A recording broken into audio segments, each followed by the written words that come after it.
So night 5 finals coming up here from the Hancock Prospecting Australian Swimming Trials.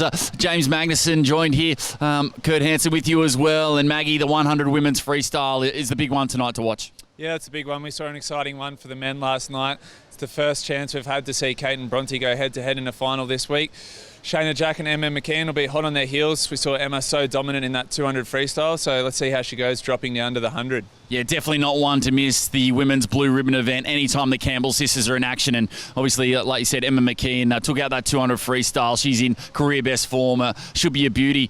We go from that one into the men's 200 backstroke. Mitch Larkin, Commonwealth record in the 200 IM last night. There's no reason why he can't deliver a big swim here in this one also. Yeah, Mitch Larkin, one of the form swimmers of the week this week. Looked great this morning in the heats.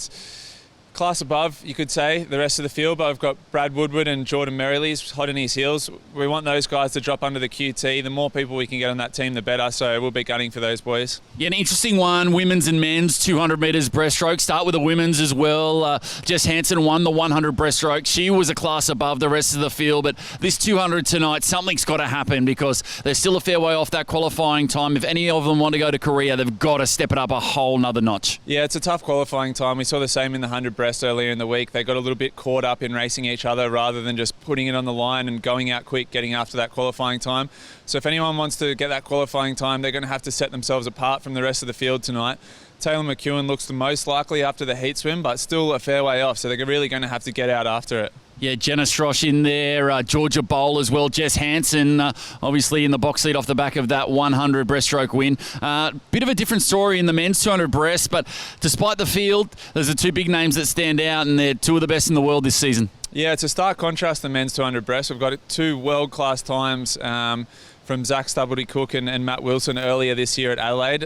So for them, I think it's about not getting spooked by the qualifying time, racing each other, racing to win, putting a great time on the board and sending a bit of a warning shot to the rest of the world ahead of that World Championships. Yeah, Matt Wilson setting a new Commonwealth record in that event just 2 months ago at the Australian Championships, and it wasn't that far off the world record as well. Would have got him silver at the World Championships 2 years ago in Budapest, so he's right on point. That should be a great race, and especially if they can push each other. Yeah, he's edging down towards that world record pace.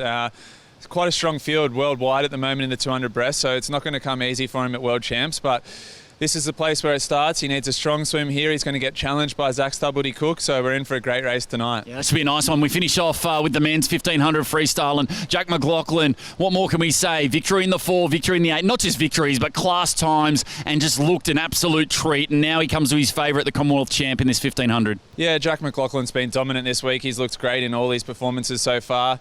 No Matt Horton in this 1500 freestyle, so he'll probably have most of his own way this race. He'll be out there on his own, pacing himself. We saw Ariane do that in the 800, so let's see if Jack can back it up now in the 15. Well, you shouldn't miss any of the action. Another great night here. Night 5 finals commencing from 6 p.m. Australian Eastern Standard Time. Hope you can join us then.